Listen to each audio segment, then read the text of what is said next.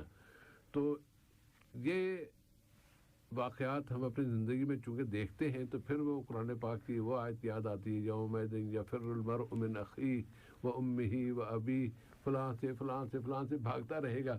کیوں بھاگے گا؟ اسی بنا پر بھاگ رہا ہوگا نا کہ اس نے دنیا میں ان کا حق مارا ہوگا، اور اب وہ حساب کتاب کے وقت آ گیا ہے اور چھپتا پھر رہا ہوگا ادھر ادھر، لیکن چھپ نہیں سکا، اس لیے کہ حساب لینے والا اللہ ہے۔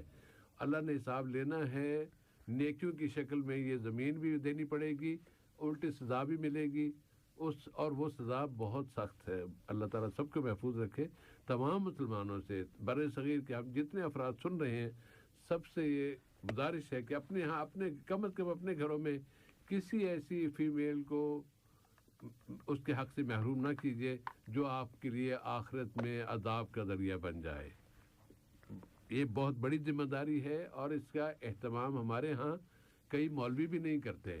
ایسے بدبخت ہیں وہ بھی کہ قرآن پاک پڑھتے بھی ہیں اور اللہ کا حکم جانتے بھی ہیں, لیکن پھر انہیں دنیا داری ہے یہ تو دنیا داری ان کو جہنم میں لے کے جائے گی. تو ایسے اس سے بچنے کی کوشش کی جانی چاہیے اور اس طرح کے جو انسانی حقوق ہیں انہیں ضرور ادا کرنا چاہیے. اس طرح پروگرام نور اسلام کا آج کا حلقہ سامعین اپنے اختتام کو پہنچتا ہے. اللہ تعالیٰ ہمیں یہ توفیق عطا فرمائے کہ ہم پوری امت اسلامیہ کا خیال رکھیں اور پوری امت اسلامیہ ہمارے ذہن میں رہے, ہماری دعاؤں میں اس کے لیے حصہ رہے, اور امت اسلامیہ میں جو خامیاں جو برائیاں آ چکی ہیں اللہ تعالیٰ سے دعا کریں کہ یا اللہ تو ان سے اس امت کو نجات عطا فرما, اپنے نبی کی امت پر رحم فرما, اپنے نبی کی امت کی مغفرت فرما دے اور اپنی نبی کی امت کو واقعی وہ امت بنا دے کہ کنتم خیر امت اخرجت للناس والی آیت وہ آج کے دور میں بھی ہم پر چسپاں ہو اور ہم اس کا اہل بنے. اگلی ملاقات تک کے لیے محترم مولانا عبدالباسط العمری اور سیف الرحمان کو اجازت دیجیے. والسلام علیکم ورحمۃ اللہ وبرکاتہ. وصلی اللہ علیہ نبی